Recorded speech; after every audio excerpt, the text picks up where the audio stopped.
The chilling dawn raid on Bangkok's immigration center marked the culmination of a decade-long ordeal for dozens of Uyghurs, their fate sealed by a swift and secretive deportation to China. The operation, shrouded in secrecy and punctuated by unsettling visuals, unfolded in the pre-dawn hours of Thursday. Several unmarked trucks, their windows ominously concealed, silently departed the center, carrying 48 Uyghurs who had languished in Thai detention for over a decade. Their protracted confinement, already a harrowing testament to the fragility of international protection, was about to reach a terrifying new low. Mere hours later, at 4:48 a.m., an unscheduled China Southern Airlines flight, a ghost flight in the night, took off from Bangkok's Don Mueang Airport. Flight Radar 24 tracked its trajectory, a grim digital record of the deportees' journey to their uncertain destiny. Kashgar, a city deep within China's Xinjiang region, a region infamous for its systematic repression of the Uyghur people. 6 hours later, the plane touched down, delivering its human cargo to an unknown future. Online, a harrowing video emerged, its grainy footage capturing a stark tableau. A line of handcuffed men, their faces etched with fear and resignation, being escorted from the China Southern Airlines aircraft. The visuals served as a stark, silent condemnation of the event, a visual echo of the cries for help that had been ignored for years. The video, a fleeting glimpse into the human cost of this clandestine operation, underscored the urgency of the situation and the gravity of the human rights violations inherent in the deportation. It served as a chilling reminder of the vulnerability of those seeking refuge, and the lengths to which some states will go to silence dissent. Thailand's Deputy Prime Minister, Phumtham Wechachai, confirmed the deportation in a statement to Reuters, claiming China had assured Thailand of the Uyghurs' well-being.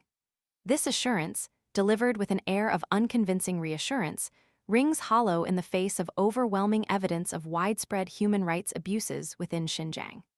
The claim stands as a stark example of the political expediency often prioritized over fundamental human rights. The assertion lacks credibility given the well-documented atrocities committed against the Uyghur population within China.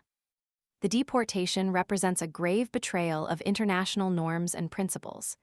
These 40 individuals, having already endured more than 10 years of detention, now face a future fraught with the potential for unimaginable suffering. The prospect of torture, enforced disappearance, and prolonged imprisonment hangs heavily over them. This act not only disregards their fundamental human rights, but also undermines the international efforts to protect vulnerable populations from persecution. The grim reality of the situation is amplified by the broader context.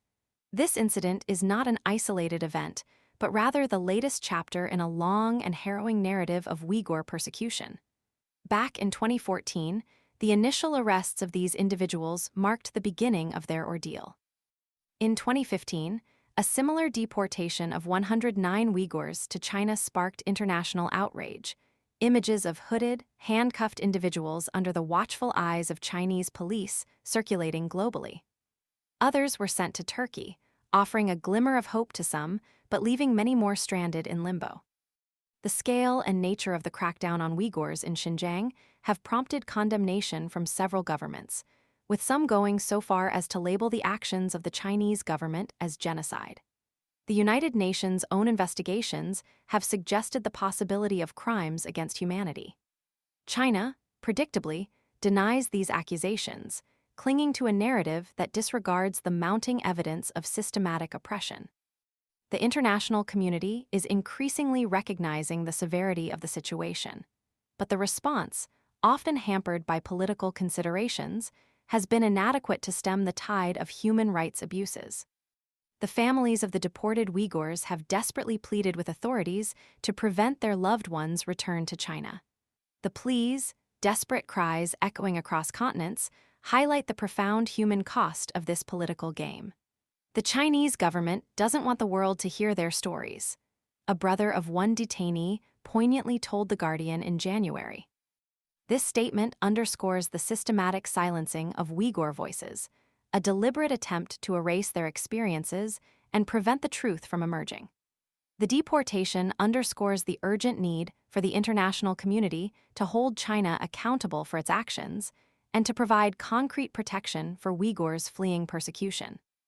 The deportation of these 40 Uyghurs is not simply a matter of individuals being sent back to their homeland. It is a stark illustration of the ongoing systematic repression of a minority group, a chilling demonstration of the lengths to which a state will go to silence dissent and control its population. It is a blatant disregard for international human rights laws and a clear signal that the international community needs to do more to hold those responsible to account.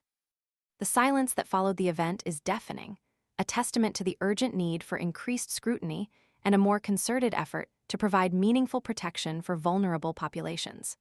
The world must not turn a blind eye to the plight of the Uyghurs. The international community has a moral obligation to act decisively and ensure that such egregious human rights violations are not repeated. The future of these 40 individuals and countless others hangs precariously in the balance. Their fate serves as a stark reminder of the human cost of indifference in the face of injustice.